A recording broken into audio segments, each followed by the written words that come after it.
11월 2일 수요일 매일 성경 묵상을 시작하겠습니다. 오늘부터 함께 나누게 될 말씀은 구약의 다니엘서입니다. 오늘 나눌 말씀은 다니엘서 1장 1절로부터 7절의 말씀입니다. 다니엘서 1장 1절로부터 7절의 말씀을 제가 봉독합니다. 유다 왕 여호야김이 다스린 지 3년이 되는 해에 바벨론 왕 느부갓네살이 예루살렘에 이르러 성을 에워쌌더니 주께서 유다 왕 여호야김과 하나님의 전 그릇 얼마를 그의 손에 넘기심에 그가 그것을 가지고 신할 땅 자기 신들의 신전에 가져다가 그 신들의 보물창고에 두었더라. 왕이 환관장 아스부나스에게 말하여 이스라엘 자손 중에서 왕족과 귀족 몇 사람 곧 흠이 없고 용모가 아름다우며 모든 지혜를 통찰하며 지식에 통달하며 학문에 익숙하여 왕궁에 설 만한 소년을 데려오게 하였고 그들에게 갈대아 사람의 학문과 언어를 가르치게 하였고 또 왕이 지정하여 그들에게 왕의 음식과 그가 마시는 포도주에서 날마다 쓸 것을 주어 3년을 기르게 하였으니 그 후에 그들은 왕 앞에 서게 될 것이더라. 그들 가운데는 유다 자손 곧 다니엘과 하나냐와 미사엘과 아사랴가 있었더니 환관장이 그들의 이름을 고쳐 다니엘은 벨드사살이라 하고 하나냐는 사드락이라고 하고 미사엘은 메삭이라 하고 아사랴는 아벤느고라 하였더라. 아멘. 오늘부터 이제 우리가 다니엘서를 묵상하게 될 텐데요. 우리가 이제 이 다니엘서 속에서 그 역사적 격변기에 살면서도 믿음을 잃지 않고 또 자신의 자리를 지켜냈던 다니엘이라고 하는 위대한 인물을 우리는 만날 수 있습니다. 다니엘이 활동했던 시대는 유다 왕국이 멸망하던 시대로서 세계사적으로도 강대국들의 흥망성쇠가 연달아 일어나고 있던 격변의 시기였습니다.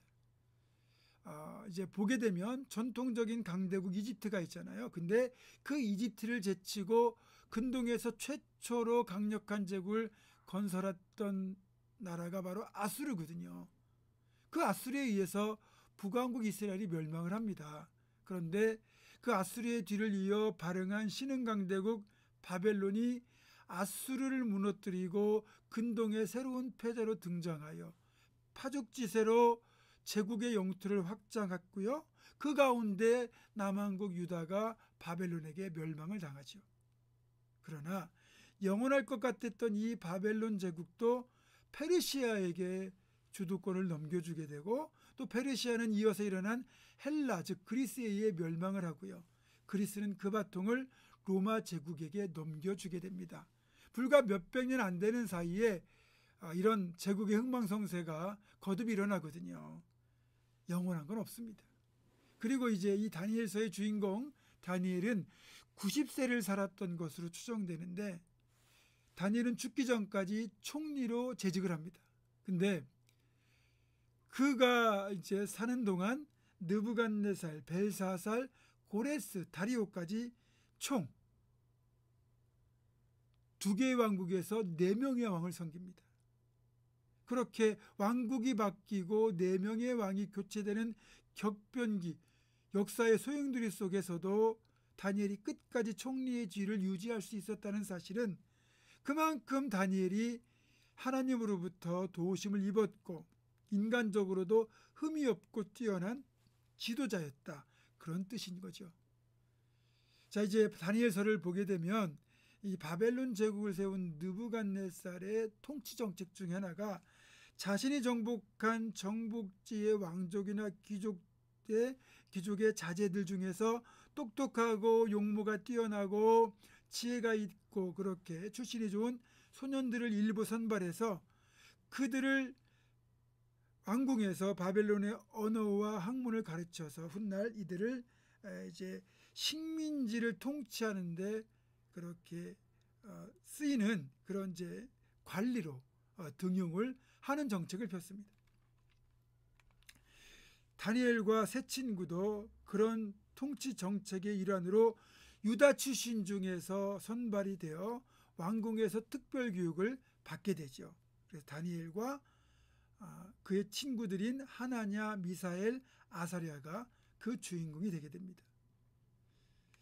여러분, 이렇게 특별 교육 대상으로 선발이 되어서 왕궁에서 교육을 받는다는 것은 굉장히 복된 일일 것도 같지만 꼭 그런 건 아닌 것도 같아요. 왜냐하면 이들이 특별 대상자로 선발되자마자 제일 먼저 했던 일이 이름부터 바꿔야 됐습니다.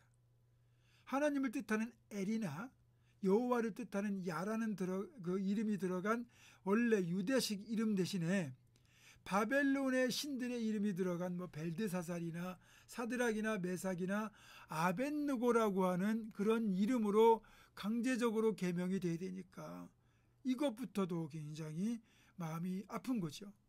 또 바벨론의 언어와 학문을 따로 익혀야 되기 때문에 결국 그들의 문화와 관습을 따라 살아야만 됐고, 무엇보다 바벨론의 신들을 섬기도록 그런 신앙적 강요를 받게 되기 때문에 결코 다른 프로들보다 형편이 나았다고 말할 수는 없다는 거죠.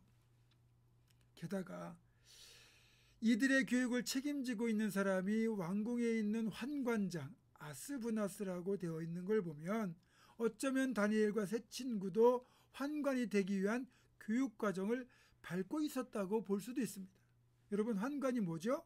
우리말로는 넷이라고도 하는데 남성을 거세당하고 왕궁에서 죽는 날까지 왕을 위해 봉사하는 직분입니다.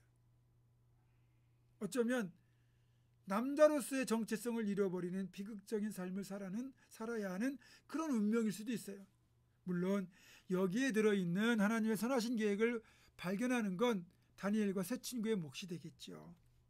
자, 그래서 우리는 다니엘서를 앞으로 묵상하면서 어떻게 이들이 그 바벨론 왕궁에서 바벨론의 관습과 언어와 문화와 종교를 교육받으면서도 그들에게 동화되지 않았는지, 또 어떻게 자신들의 정체성, 또 여호와를 믿는 신앙들을 지켜냈는지를 우리는 확인하게 될 것입니다. 물론 이들뿐만 아니죠. 지금 우리가 살고 있는 이 세상은 당시의 바벨론 제국처럼 우리를 영적으로나 육적으로 타락하게 만드는 온갖 저급한 문화로 가득 차 있는 세상입니다. 우리가 짐 싸들고 산속으로 들어가지 않는 이상 우린 날마다 이런 세속적인 현실을 맞닥뜨리며 살아가야 됩니다. 그럴 때 다니엘과 세 친구가 어떻게 그런 환경을 뛰어넘어 믿음을 지켜냈고 하나님의 사람으로서 자신들의 정체성을 지켜냈는지를 발견하고 우리도 그렇게 살 수 있는 결단이 있어야 되겠습니다. 그래서 우리를 둘러싸고 있는 이 거대한 바벨론 같은 세상 속에서 저와 여러분이 날마다 이것들을 분별하고 믿음으로 살아내어 끝내는 다니엘과 세 친구처럼 승리의 노래를 부르는 우리 모두가 될 수 있기를 주님의 이름으로 축원합니다. 기도하겠습니다. 고마우신 아버지 하나님, 역사의 격변기 속에서 나라가 멸망하고 포로로 끌려가고 또 특별 선발되어 왕궁에서 이국의 관습과 언어와 종교와 문화를 그렇게 강요받으면서도 끝까지 믿음을 지켜내며 자신들의 자리를 아름답게 지켜냈던 다니엘과 세 친구의 모습 속에서 이 세상을 살아가는 우리가 어떻게 살아가야 될지를 다시 한번 저희들 깨닫게 됩니다. 이제 이 다니엘서를 묵상하면서 우리가 살아야 될 모습들을 다시 한번 점검하게 하시고 다니엘과 새 친구처럼 어떤 상황에서도 믿음을 지키는 우리가 될 수 있도록 주님 도와 주시옵소서.